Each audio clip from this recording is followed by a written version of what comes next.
네, 할렐루야. 예. 왠지 모르겠지만 오늘 더 반갑습니다. 네, 굉장히 반갑습니다. 예.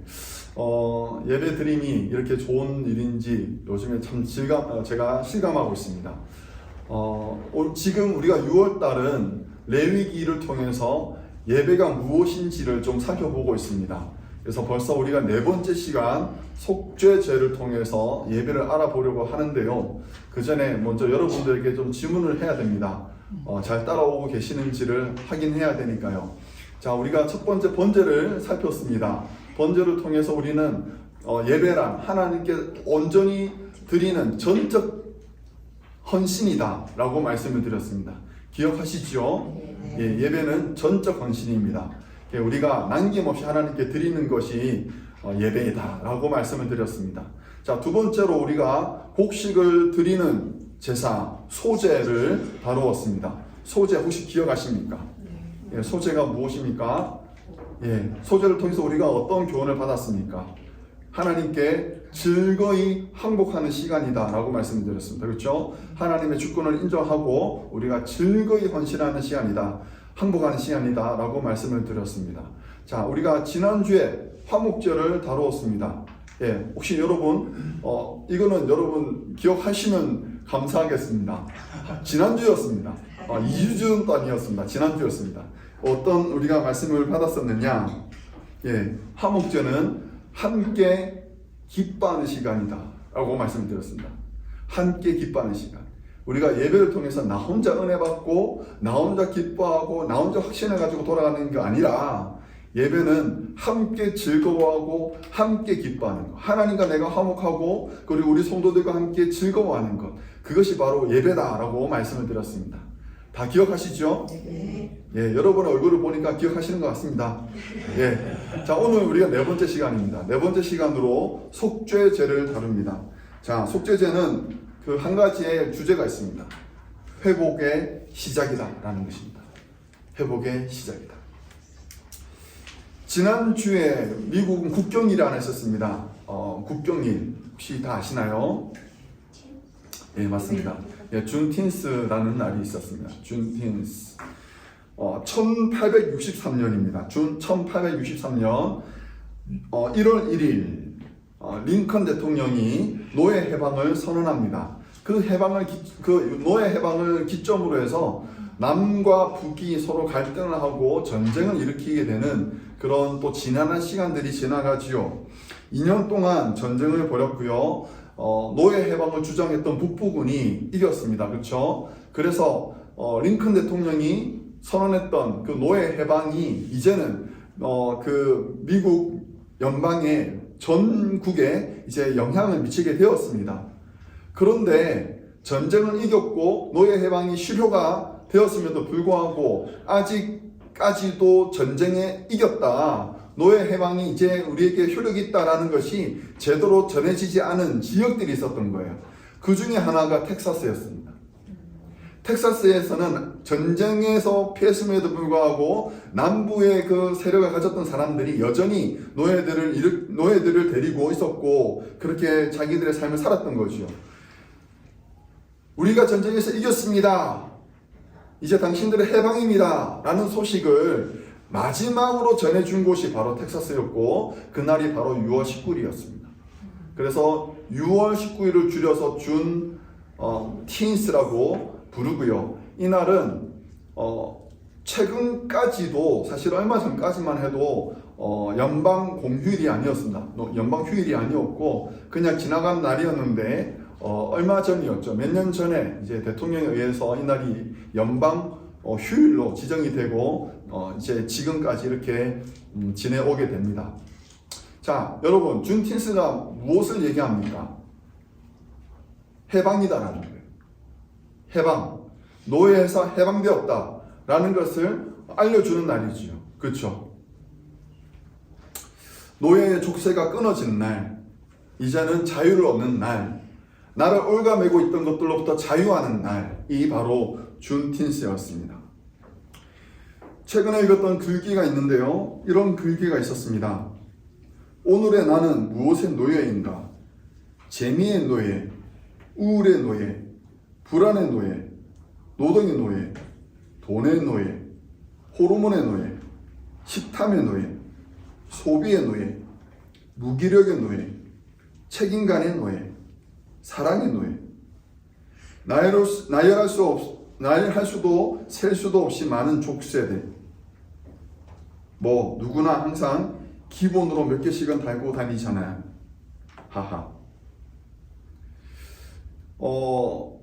이 글귀를 보면서 우리도 매여 있구나. 우리도 어디엔가 잡혀 있구나. 나는 자유인인 줄 알았는데 안전한 자유인은 아니구나. 라는 것을 인식하게 되었습니다.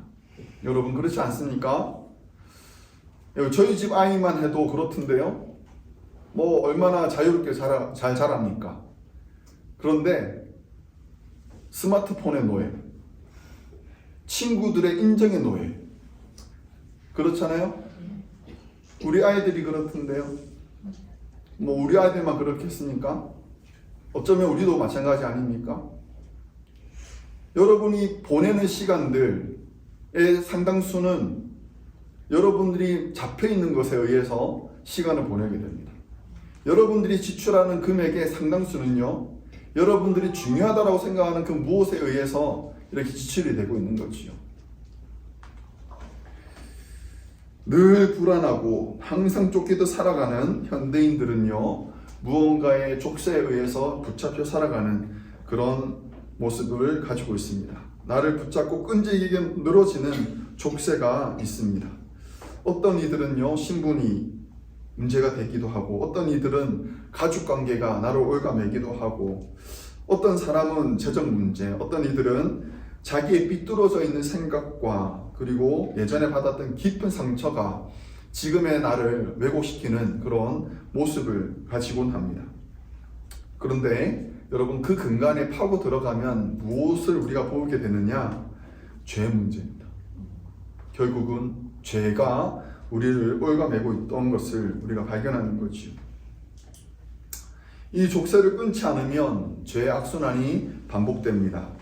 문제는 우리 스스로는 이 족쇄를 끊을 수 없다라는 것이지요. 여기에서 우리는 예수님을 발견하게 됩니다. 여러분, 예수님을 우리가 떠올리게 됩니다. 왜냐하면 이 족쇄에서, 죄의 족쇄로부터 우리를 해방시켜 주신 분이 예수님이시잖아요. 그렇죠? 그래서 우리는 예수님을 떠올릴 수밖에 없습니다. 속죄제물의 피를 제단 아래 쏟아 부었던 것처럼 예수님은 자기의 피를 십자가에 쏟아 부으셔야 했습니다. 속죄제물의 그 나머지 고기들을 회막 바깥에서 불태웠던 것처럼 예수님은 예루살렘 성내가 아니라 예루살렘 성 밖에서 십자가에 달려 돌아가셔야만 했습니다.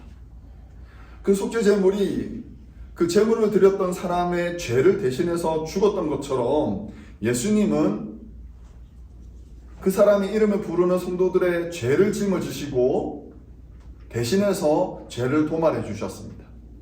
예수님은 우리의 속죄제물이 되셨지요. 그래서 히브리서 9장에서는 이렇게 말합니다. 같이 한번 읽어보면 좋겠습니다. 히브리서 9장 12절에서 14절입니다. 그리스도께서는 용서와 송아지 필요하지 아니하고 오직 자기의 피로 영원한 속죄를 이루사 단번에 성소에 들어가셨느니라. 용서와 황소의 피와 및 암송아지의 피를 부정한 자에게 뿌려 그 육체를 정결하게 하여 거룩하게 하거든 하물며 영원하신 성령으로 말미암아 흠없는 자기를 하나님께 드린 그리스도의 피가 어찌 너희 양심을 죽은 행실에서 깨끗하고 살아계신 하나님을 섬기게 하지 못하겠느냐. 제가 14절 준비하는 것 같은데 지금 이 히브리서 9절에서 말씀하고 있는 바는 무엇이냐? 예수님이 우리의 속죄 제물이 되셨다라는 거예요. 예수님이 우리를 대신해서 돌아가셨다는 거죠. 자기 자신을 제물로 삼으시고 우리 대신 죽으시고 피 흘리심으로 우리를 얽어매고 있던 그 지긋지긋한 그 족쇄들을, 사슬들을 예수님이 끊어주셨습니다. 그래서 그 기쁨을 가지고 있는, 그 기쁨을 아는 사도 바울은 이렇게 선언합니다. 그러므로 이제 그리스도 예수 안에 있는 자들에게는 결코 정죄함이 없나니 이는 그리스도 예수 안에 있는 생명의 성령의 법이 죄와 사망의 법에서 너를 해방하였습니다. 여러분, 우리는요 자유한 사람들입니다. 자, 이렇게 하면 안 되죠. 다시 예수 그리스도를 나의 주 나의 하나님으로 삼고 그분께 나의 모든 죄를 다 전가하고 그분의 의를 우리가 전가받은 그를 사랑하는 성도들은 여러분 죄의 사슬에서부터 해방되었습니다. 아멘. 아멘. 예, 여기서 우리가 애매하면 안 됩니다. 이거는 우리가 확실해야 됩니다. 그래서 우리가 그리스도인이거든요. 그래서 우리는 이렇게 선언해야 됩니다. 말씀을 보시고 고린도전서 15장 말씀 이렇게 우리가 선언해야 됩니다. 같이 한번 말씀을 크게 읽어보겠습니다. 사망아 너에게 승리가 어디 있느냐? 사망아 너에게 쏘는 것이 어디 있느냐? 사망이 쏘는 것은 죄요 죄의 권능은 율법이라. 우리 주 예수 그리스도로 말미암아 우리에게 승리를 주시는 하나님께 감사하노라. 아멘. 덤벼봐라는 거예요. 사망아 한번 덤벼봐. 일로 와봐. 나는 이미 이겼어. 우리 대장 예수님이 너를 이겨버렸어. 더 이상 너가 나를 구속하지 못해. 더 이상 네가 나를 얽어매지 못해. 이런 단호한 선언이 우리에게는 가능하다라는 것입니다. 우리가 얼마나 연약한지요. 우리는 외부의 환경에 의해서 많은 어려움을 겪습니다. 그렇죠? 뭐 재정적인 문제 때문에 형편이 그래서 시간이 너무 없어가지고 우리 형편이 그래서 아니면 우리 자녀들이 있어가지고 자녀들 때문에 내가 자유하지 못하고 매여 있어서 그렇죠? 다 우리는 어디인가 매여 있습니다. 근데 여러분 우리는 자유한 자들입니다. 외부 환경에 의해서 이리저리 휘둘리는 사람들이 되어서는 안 됩니다. 우리는 예수 그리스도로 말미암아 승리한 자들이고 그래서 우리는 이렇게 번듯하게 단단하게 흐트러짐 없이 설 수 있는 거지요. 여러분 자꾸 우리 외부 환경에 대한 얘기하지 말고 우리 믿음 위에 든든히 서 있는 싸움에서 이긴 승리한 사람의 그 개선 장군처럼 든든하게 서 있는 믿음의 귀한 용사들 다 되시기를 주의 이름으로 간절히 축원합니다. 아멘. 오늘 제가 말씀에 힘이 넘치네요. 그렇죠? 너무 저는 좋습니다. 이런 메시지를 우리가 전하고 여러분들이 아멘으로 화답하고 그렇게 고백하고 하는 것이 참 감사한 예배라고 저는 생각합니다. 제가 이렇게 가지고 있는 확신과 기쁨이 우리 성도님들에게도 온전히 전달되기를 간절히 축원합니다. 자, 이제 속죄제를 좀 살펴봐야 되겠는데요. 속죄는요, 죄를 다루고 있습니다. 죄. 속죄제는 죄를 다루고 있습니다. 2절 말씀에 보시면 이렇게 말합니다. 누구든지 여호와의 계명 중 하나라도 그릇 범하였을 때라고 말합니다. 자, 여기 보시면 범하다라는 단어가 동사 나오는데 범하다 이 단어는요 원문에는 하타라는 단어를 사용합니다. 하타. 이것이 영어로 번역을 하면 미스터 타켓이에요. 그냥 타켓을 놓쳤다라는 상태를 말하는 거예요. 군대를 다녀오신 분들은 잘 아실 겁니다. 제가 알기로는 여기 특등 사수도 있는 걸로 알고 있습니다. 예, 특등 사수도 있고 뭐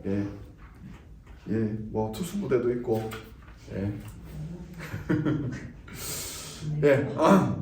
또 군대 얘기 나오면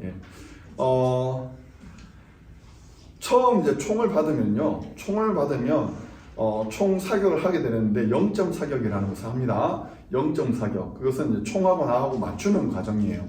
나하고 맞추는데 멀리서 쏘는 게 아니에요. 약 25m 정도 거리에서 쏩니다. 25m. 멀지 않습니다. 제가 봤을 때 여기서 저 끝까지 정도 될 것 같습니다. 이 멀지 않은 거리에서 이렇게 이제 총으로 겨냥을 해서 숨을 고르고 그리고 견착을 딱 하고 조심해서 방아쇠를 당깁니다. 당기면 탕 하고 나가죠. 그렇죠? 처음 총을 쏘는 사람은 그 총소리에 아주 정신을 잃어버릴 정도로 경황이 없습니다.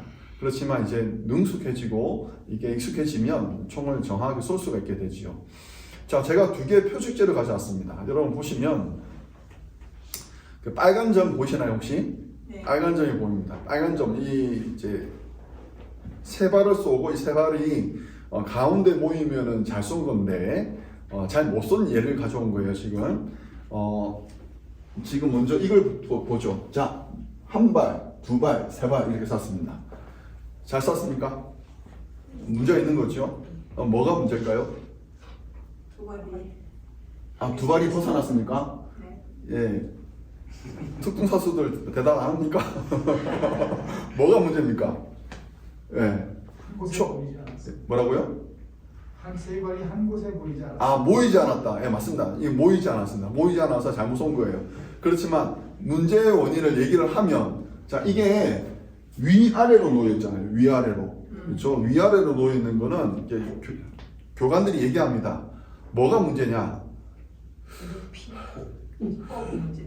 이렇게 하다가 총을 쏜 거예요. 아무리 그 조준을 잘해도 호흡을 내가 잘 고르지 못하면 호흡을 딱 잡고 하지 않으면 총이 위아래로 쏘게 되는 거예요. 그럼 맞습니다 이러면. 그리고 자, 이거는 어떻게 됩니까? 이거는 좌우로 됐습니다. 이거는 뭐가 문제일까요? 이렇게 썼습니까? 이렇게 썼습니까? 왜 뭐가 문제일까요? 이 교관이 뭐라 얘기했을까요? 방아쇠 던질 때 방아쇠, 격발을 잘못했다. 예, 이거는 견착 문제입니다. 견착이라 하면 어깨 이건 뭐예요? 개머리판이라고 그러죠? 개머리판을 당겨야 되고 어깨는 밀어야 돼요. 딱 붙여야 돼요. 붙이고 이렇게 볼로 붙여야 됩니다. 그러니까 총이 안 흔들리게, 이게 안 흔들리도록 고정을 해야 되는 거예요. 근데 이거 제대로 안 하는 거죠. 대충 이렇게 하다가 탕 쏘는데 이게 이제 어깨에서 어긋났다든지 놓쳤다든지 하면 총이 이렇게 좌우로 흩어지게 되는 거예요. 여러분, 특등사수, 여러분 옆에 계시는 특등사수에 대해서 여러분 존경을 해야 됩니다. 네, 아무나 되는 게 아닙니다. 뭐예요 이게 지금? 이게 타겟을 놓쳤다는 거예요. 사격장에서 타겟을 놓치면 벌 받습니다. 그 PTR이라 그러나요? 저 이름이 잘 생각이 안 나네요. 계속 엎드리고 구르고 총 가지고 계속 엄청 벌을 받아야 돼요. 그리고 나서 집으로 돌아갈 수가 있습니다. 사격장은 그렇습니다. 사격장은 PT 체조를 해야 되죠. 그때도 그거 했습니까? PT 체조의 역사가 상당한데요. 피똥산다고. 그렇죠. 피똥 산다고 그랬죠. 맞아. 여러분, 사격장에서는 PT 체조하고 고생하고 훈련받고 벌 받으면 끝납니다.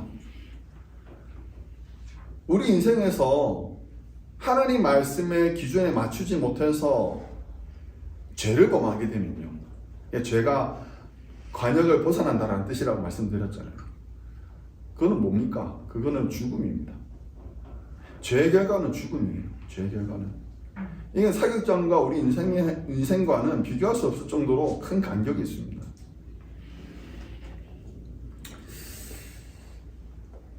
자, 2절에서 보시면 그릇이라고 되어 있는데 그 그릇이라고 번역한 그 단어의 뜻은요, 의도하지 않고라는 뜻을 가지고 있습니다. 그러니까 내가 은연중에 혹은 내 부지 중에 범한 죄를 얘기하는 거예요. 자, 의지를 가지고 계획적인 범죄를 저지른 것이라면 더 큰 문제가 됩니다.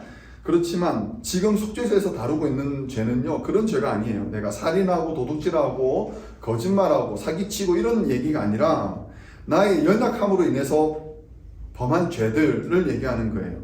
연약해서 짓는 죄들이 뭐냐? 그것을 레위기 5장은 이렇게 말합니다. 자, 보시면 1절과 4절입니다. 제가 읽어드리겠습니다. 만일 누구든지 저주하는 소리를 듣고서도 증인이 되어 그가 본 것이나 알고 있는 것을 알리지 아니하면 그는 자기의 죄를 져야 할 것이요 그 허물이 그에게로 돌아갈 것이며. 자, 1절에 보면 이 죄가 뭐예요? 증언하지 않은 죄예요. 그렇죠? 증언하지 않은 죄. 이거는 내가 의지를 가지고 적극적으로 행하는 죄가 아니에요. 어쩌면 주변 상황 때문에 내가 말하지 못하고 내가 눈치 보고 있다가 그냥 침묵하게 되는 그런 상태를 말하는 거예요. 죄냐고요? 죄예요. 이것도 죄예요, 여러분. 우리는 죄인지 모르고 살아갔죠. 죄예요, 그것도. 어떤 죄냐? 연약함으로 인해서 범하는 죄라는 거예요. 내가 연약해, 인생이 연약해서 내가 힘이 없기에 어쩔 수 없이 그렇게 몰려갔던 상황 자체도 죄라는 거예요. 자, 4절 보시면 만일 누구든지 입술로 맹세하여 악한 일이든지 선한 일이든지 하리라고 함부로 말하면 그 사람이 함부로 말하여 맹세한 것이 무엇이든지 그가 깨닫지 못하다가 그것을 깨닫게 되었을 때에는 그중 하나에 그에게 허물이 있을 것이니 라고 말합니다. 자, 4절에서 말하는 죄가 뭡니까? 맹세를 지키지 않은 죄예요. 약속을 지키지 않은 죄예요. 그럴 수도 있잖아요. 사람이 어떻게 약속을 다 지킵니까? 뭐 어떤 사람들은 그렇게 얘기하잖아요. 약속은 깨라고 있는 거라고. 그런데 여러분, 약속은요, 하나님과 맺은 약속은 지켜야 되는 거예요. 사람과의 약속도 우리는 신뢰를 지켜야 되는 거잖아요. 그런데 내가 연약해서, 그렇죠? 내가 연약해서 내 상황이 되지 못해서 이루지 못하는 그 약속들, 그것도 죄라는 거예요. 침묵하는 죄, 힘 있는 자에게 동조하는 죄, 순간적인 욕심을 이기지 못하는 죄, 비겁해지는 죄, 욱하여서 그것을 감정을 이기지 못하고 악한 말을 쏟아내거나 악한 짓을 하는 것도 죄, 하나님과 약속을 지키지 못하는 것도 죄. 우리가 어쩌면 하나님께서, 사랑의 하나님께서 이 정도는 눈 감아 주시겠지라고 생각하고 넘어갔던, 어물쩍 넘어갔던 그 모든 것들도 죄라는 거예요.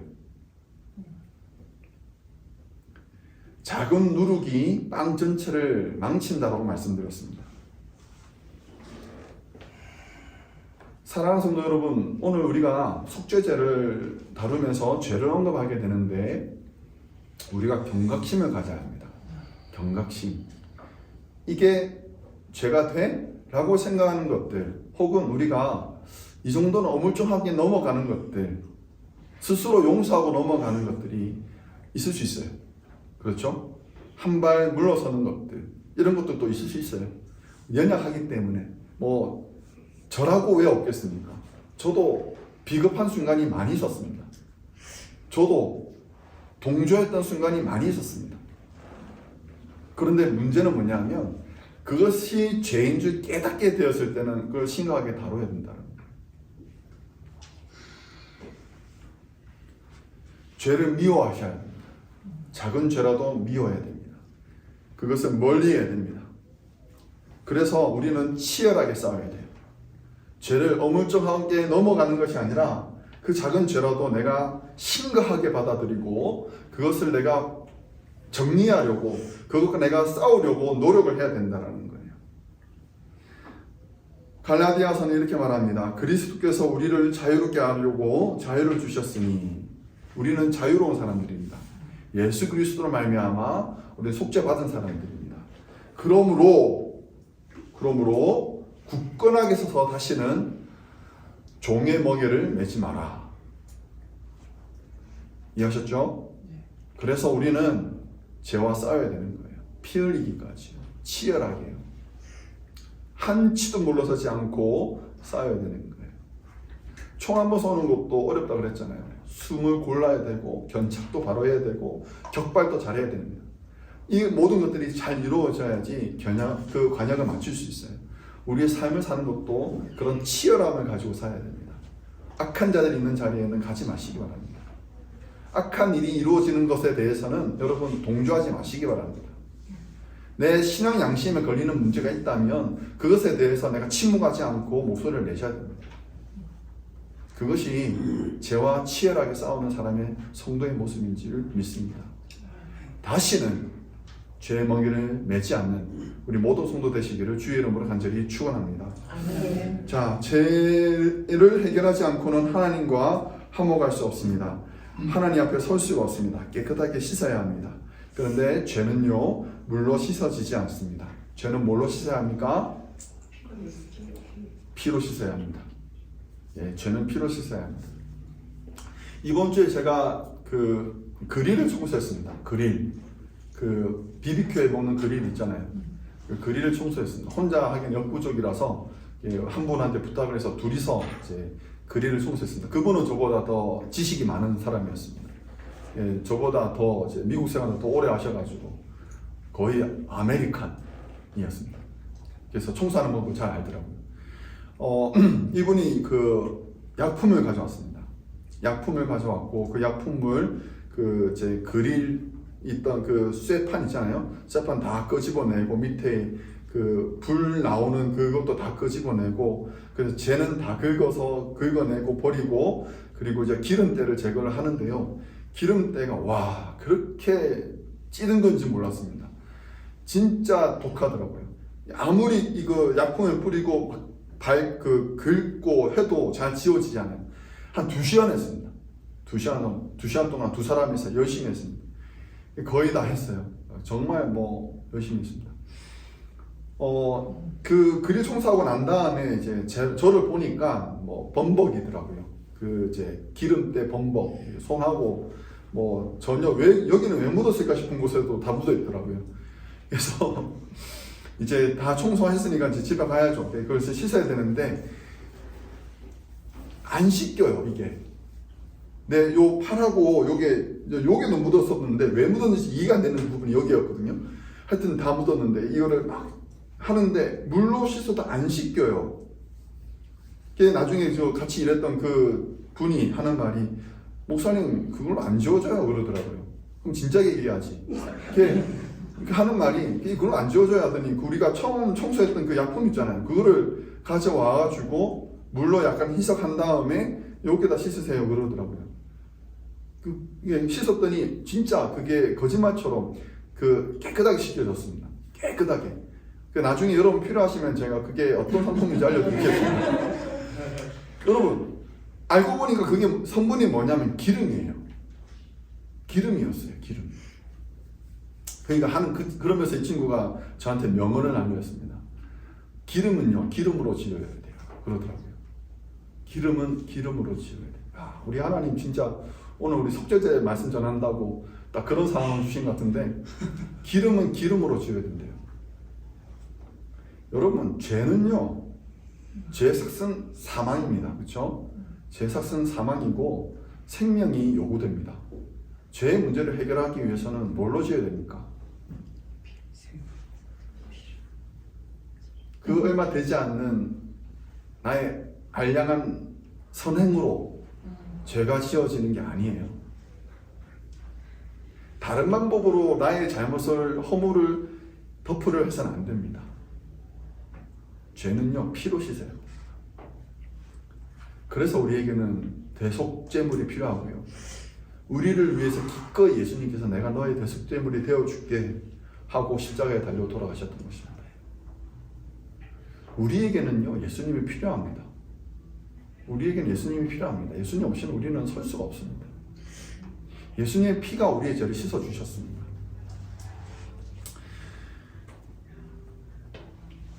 속죄제의 특별한 점이 있는데 속죄제의 특별한 점은요 피를 뿌리는 것입니다. 피를 가지고 회막에 들어가서 제사장이 손가락으로 피를 그것을 묻혀서 그 휘장 앞에 7번 뿌리고요. 그리고 그 피를 그 회막 안에 있는 향단 뿔에 바르고 그리고 나머지 피는 그 제단 밑에다가 쏟아 부어야 합니다. 그래서 속죄제를 드리면 피범벅입니다. 온 천지가 피입니다. 그러면 이 제물을 드린 사람이 무엇을 인식하게 되겠습니까? 죄에 대한 심각성입니다. 내가 다시는 죄를 범하면 안 되겠구나. 내가 정신 차려야 되겠구나. 내가 어물쩍 물러서면 살아서는 안 되겠구나. 라는 결단을 하게 되겠지요. 너희가 죄와 싸우되 아직 피 흘리기까지는 대항하지 아니하고 히브리서 저자가 성도들에게 권면했던 말입니다. 여러분 죄와 싸우시기 바랍니다. 피 흘리기까지 치열하게 한치도 물러섬 없이 그렇게 우리가 죄와 대항하며 싸우는 그래서 넉넉하게 승리하는 우리 모든 성도 되시기를 주의 이름으로 축원합니다. 자 우리 마지막으로 살펴보도록 하겠는데 여러분, 그 속죄제의 특징이 있는데요. 특징이 뭐냐? 그것은 제사를 드리는 사람의 책임의 정도에 따라서 제물이 달라진다라는 것입니다. 오늘 본문의 3절에서 12절까지 보면 이 제사는 제사장이 범하여서 드려야 되는 경우를 말합니다. 그리고 13절에서 21절까지는 이스라엘 회중이 범죄했을 때, 그리고 22절부터 26절까지는 족장, 그러니까 그 지파의 지도자들이 죄를 범했을 때 어떤 제사를 드려야 되는지를 알려주고요. 27절 이후로는 평민이 드리는 제사에 대한 얘기를 합니다. 근데 이 제사의 제물들이 다 달라요. 제사장이 범죄했을 경우와 그리고 온 이스라엘 회중이 범죄했을 경우에는 소를 잡아 드려야 됩니다. 숫송아지를 잡아서 그것을 속죄 제물로 드려야 되는 것이고, 그리고 족장이 범죄했을 경우에는 숫염소를 잡아서 드려야 됩니다. 평민이 범죄했을 경우에는 암염소나 암양을 드릴 수 있습니다. 그런데 형편이 되지 않을 경우에는 비둘기 2마리를 가지고 제물을 드릴 수 있고요. 그 비둘기 2마리조차도 내가 어렵다 그러면 고운 가루 10분의 1 에바를 하나님께 드릴 수 있었습니다. 하나님이 그것도 받아주십니다. 자, 하나님께서 왜 이렇게 구분하셨을까요? 하나님께서 왜 이렇게 사람에 따라서 차등을 하셨을까요? 왜 그랬을까요? 뻔하죠. 책임에 따라서 다르기 때문에 그렇습니다. 책임이 그만큼 무겁기 때문에 그렇습니다. 책임을 가지고 있는 자가 미치는 영향이 더 크기 때문에 더 큰 재물을 요구하신 것입니다. 그래서 지도자는요, 조심해야 됩니다. 지도자는 말 조심해야 됩니다. 지도자는 행동을 조심해야 됩니다. 예, 정말 무섭습니다. 예, 여러분 정신 바짝 차려야 됩니다. 제가 이제 단임 목회를 시작한 지가 얼마 되지 않았습니다. 예, 솜털이 아직 남아있는 담임 목사입니다. 제법 사역을 오래 했습니다. 그런데 담임 목회로 이제 이렇게 사역한 지는 제가 얼마 되지 않았습니다. 정신이 하나도 없습니다. 정신이 하나도 없습니다. 야, 이게 담임 목회구나. 다시 한번 우리 담임 목회 하시는 목사님들, 저와 같이 사역했던 우리 담임 목사님들에 대한 존경심이 이렇게 마음속에서 일어났습니다. 여러분, 앞에 서 있는다는 것은 굉장히 어려운 일입니다. 정말 힘든 일입니다. 여러분, 사탄이 누구를 가장 노리고 있을까요? 그렇죠? 그렇죠? 예. 그 우두머리를 노리지 않겠습니까? 예. 그래서 유혹도 많습니다. 유혹도 많고 시험도 많고 뭐 여러 가지가 있습니다. 제가 넘어질까요? 안 넘어집니다. 예, 넘어지면 안 되죠. 예, 넘어지면 안 됩니다. 전 절대 안 넘어질 겁니다. 이 말도 하면 안 됩니다. 이것도 교만한 말입니다. 예, 저는 넘어져서는 안 됩니다. 이스라엘 백성들 중에 가장 탁월한 지도자가 있었습니다. 모세입니다. 모세. 예, 그는 노년에 이스라엘 백성들을 이끌고 광야로 다 데리고 나와서 그 백성들을 40년 동안 지도하며 책임지며 그리고 하나님 말씀으로 그들을 가르치고 훈련시켰던 지도자였습니다. 그런데 이 모세가 손을 들면 전쟁에서 이겼습니다. 이스라엘 군대가 칼로 아말렉 군대를 다 쳐서 이길 수 있었습니다. 그런데 그의 손이 피곤하여 내려갈 때에는 어떻게 됐습니까? 아말렉 군대가 이스라엘 군대를 압도했습니다. 그런 싸움을 싸울 때 모세 손이 내려갔습니까? 참고로 말씀을 드리면 모세는 120세에 가까웠습니다. 자, 모세 팔이 내려갔습니까? 네. 바들바들 떨었을까요? 네. 피곤했겠죠? 네. 그렇죠? 근데 이 손이 내려갔습니까? 왜 안 내려갔어요? 아론과 훌이 양쪽에서 모세의 손을 붙잡고 있었기 때문에 그랬어요. 모세의 손은 내려갈 수가 없었습니다. 저는 여러분들에게 간곡히 부탁드립니다. 아론과 훌이 되어 주십시오. 이스라엘 군대가 아말렉을 이겼던 것은 모세가 손을 들고 있었기 때문에 이긴 것이 아닙니다. 그 사역은요, 모세와 아론과 훌이 같이 합심하여 힘을 보태었기 때문에 전쟁에서 이길 수 있었던 것이요. 영적 전쟁은 그렇게 싸우는 겁니다. 나 혼자 나가서 싸우는 게 아닙니다. 같이 합력하여 싸우는 겁니다. 우리 덴버 산위의 교회가 그런 교회 되기를 간절히 바랍니다. 홀로 싸우는 것이 아닙니다. 여러분, 성도 한 분 한 분들도 마찬가지입니다. 여러분도 혼자 있는 것이 아닙니다. 예, 저도 있고요. 여러분을 위해서 기도하시는 우리 성도님들도 있습니다. 그러므로 여러분, 영적 전쟁에서 절대 물러서지 마시고 승리한 우리가 되기를 바랍니다. 그래서 이렇게 성경은 말합니다. 갈라디아서 6장입니다. 같이 읽어보겠습니다. 너희가 짐을 서로 지라 그리하여 그리스도의 법을 성취하라. 예, 다시 갈라디아서 6장 2절 9절입니다. 같이 있습니다. 너희가 짐을 서로 지라 그리하여 그리스도의 법을 성취하라. 우리가 사람이라되 낙심하지 말지니 포기하지 아니하면 때가 이르매 거두리라. 아멘. 아멘. 예, 이렇게 우리가 합력하여서 우리가 모든 시련과 환난들을 넉넉하게 이겨내는 성도 되시기 바랍니다. 마지막 한 가지만 더 살펴보도록 하겠습니다. 죄의 속박을 끊기 위해서 짐승의 피를 흘려야 했습니다. 그러나 성경을 보니까 짐승의 피를 흘리는 것으로 끝나지 않습니다. 죄의 고백이 먼저 있어야 합니다. 죄의 고백이 먼저 있어야 합니다. 자, 5장 5절입니다. 5장 5절 같이 읽어보겠습니다. 이 중 하나의 허물이 있을 때에는 아무 일에 잘못하였노라 자복하고 그 잘못으로 말미암아 여호와께 속죄제를 드리되. 아멘. 여러분, 죄는 고백해야 됩니다. 죄는 고백해야 됩니다. 그냥 입 다물고 어물쩍 넘어가서 해결되는 것이 아닙니다. 나 이만큼 헌금했으니까 하나님 넘어가 주겠지. 아니요, 하나님은 그거 안 넘어가 주십니다. 자복해야 됩니다. 하나님 앞에 그것을 가지고 드러내야 됩니다. 언급해야 됩니다. 이것을 우리는 가리켜서 회개라고 합니다. 성공회 공동기도문이 있습니다. 성공회의 공동기도문에서 저녁에 드리는 기도문이 있는데 이런 구절이 있습니다. 제가 읽어드리겠습니다. 우리는 길 잃은 양들처럼 주의 길에서 벗어났고 우리의 마음의 꾀와 욕망을 지나치게 따랐습니다. 우리가 마땅히 해야 할 일들을 하지 않았으며 하지 말아야 할 일들을 했습니다. 자, 이 성공회에서는 이런 기도문을 저녁에 이렇게 기도문 낭독을 하고 용서를 구하는 이런 시간을 갖습니다. 뭐 이것을 따르자는 것이 아니에요. 이것을 왜 하는지를 잠시 좀 이해를 하자는 거지요. 하루 일과를 마치는 여러분들의 저녁 일상은 어떻습니까? 하루 일과를 여러분들 어떻게 마치십니까?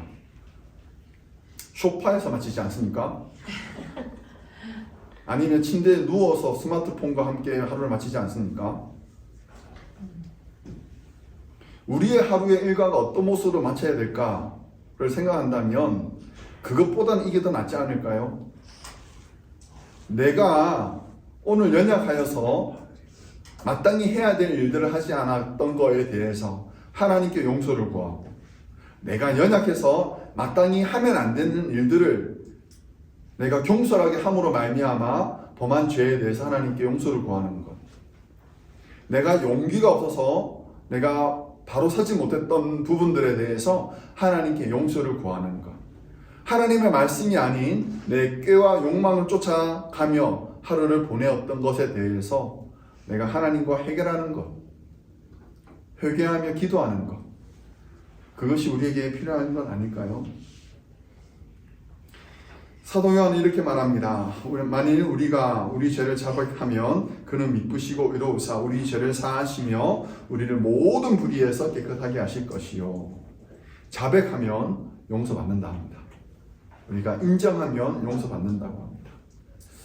100여 년 전에 당시 교회들을 바라보면서 A.W. 토저 목사님께서 이렇게 말씀하십니다.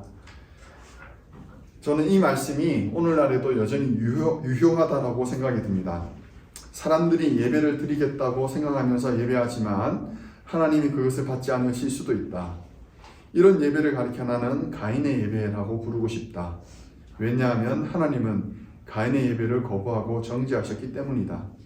가인의 예배는 속죄가 빠진 예배였다. 하나님께 용서받지 못하는 모습으로 해결하지 못하고 더럽혀진 모습으로 감히 하나님께 나와 제물을 드렸던 가인의 예배를 하나님은 거절하셨습니다.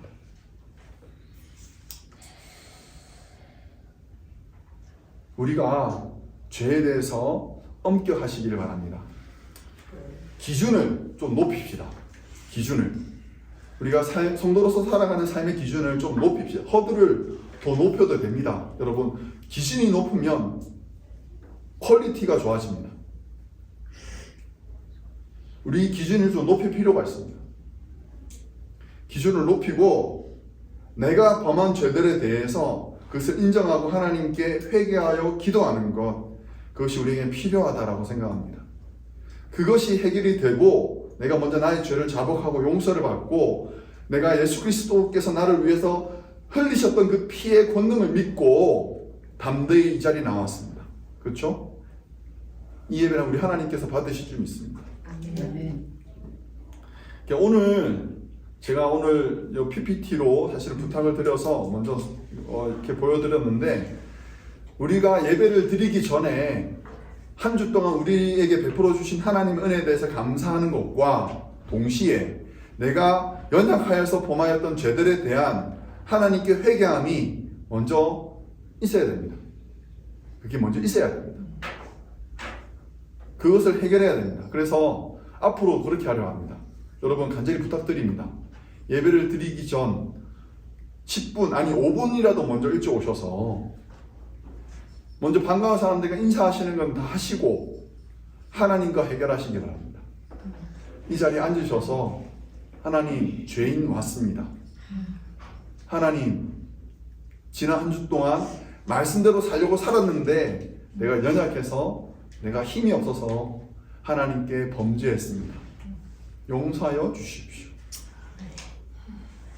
오늘 내가 예수 그리스도의 피를 힘입어 나갑니다. 오늘 이 예배를 기뻐 받아 주십시오. 하는 기도가 우리 예배에 먼저 있어야 되는 줄 믿습니다. 앞으로 여러분들 예배 먼저 오셔서 감사의 기도, 회개의 기도 하시고 우리가 감사함으로 예수 그리스도의 피를 힘입어 담대하게 예배드리는 복된 성도 되시기를 주의 이름으로 간절히 축원합니다.